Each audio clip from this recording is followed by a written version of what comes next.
Good morning, everyone. Happy first day of school. I am going to read you two books today because they both have to do with the first day of school. The first one is called First Day Jitters by Julie Dannebrog, and maybe you have the jitters. My tummy's a little funny today. I feel like I have the jitters, even though I'm the only one in here. I'm still a little bit nervous for the first day of school. But I hope by reading you this book, it makes you feel a little bit better. It's a pretty funny book, so I hope you really like it. First Day Jitters.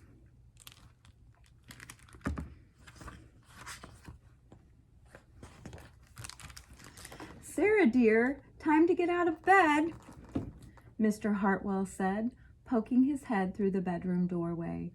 You don't want to miss the first day at your new school, do you? I'm not going, said Sarah, and pulled the covers over her head. And her cat, I don't think her cat wants her to get up either. Of course you're going, honey, said Mr. Hartwell, as he walked over to the window and snapped up the shade. No, I'm not. I don't want to start over again. I don't like my new school, Sarah said. She tunneled down to the end of her bed. How can you not like your new school, sweetheart? Mr. Hartwell chuckled. You've never even been there before. Don't worry. You liked your other school. You'll like this one too. Besides, just think of all the new friends you'll meet.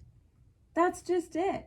I don't know anybody, and it will be hard, and I just don't like it, that's all. What will everyone think if you aren't there? We told them you were coming. They will think that I am lucky, and they will wish that they were at home in bed like me. Mr. Hartwell sighed.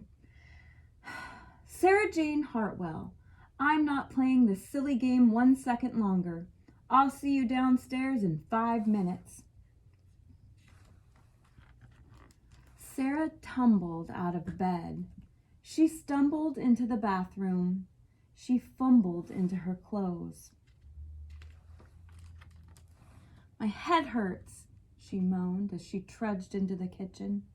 Mr. Hartwell handed Sarah a piece of toast and her lunchbox.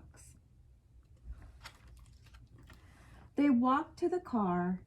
Sarah's hands were cold and clammy. They drove down the street. She couldn't breathe. And then they were there. I feel sick, Sarah said weakly. Nonsense, said Mr. Hartwell. You'll love your new school once you get started. Oh, look, there's your principal, Mrs. Burton. Sarah slumped down in her seat. Oh, Sarah, Mrs. Burton gushed, peeking into the car. There you are. Come on, I'll show you where to go. She led Sarah into the building and walked quickly through the crowded hallways. Don't worry, everyone is nervous the first day, she said over her shoulder as Sarah rushed to keep up. When they got to the classroom, most of the children were already in their seats. The class looked up as Mrs. Burton cleared her throat. Class, attention please, said Mrs. Burton. When the class was quiet, she led Sarah to the front of the room and said, Class, I would like you to meet your new teacher, Mrs. Sarah Jane Hartwell. So it was the teacher that didn't want to go to school. All right, so this book talks about the first day of school when the kids are coming to school. Not like what we're having today, but I still thought it was a funny book, and maybe you still have the jitters on the first day, even though you're not actually coming to the school. So I hope you enjoyed that story. I'm going to pause right now and take a break, and then I will come back and read you guys another first day of school book. So I hope that you're getting up, eating a good breakfast, You guys still have about an hour and a half before you have to log on, so I hope you're doing great. Bye.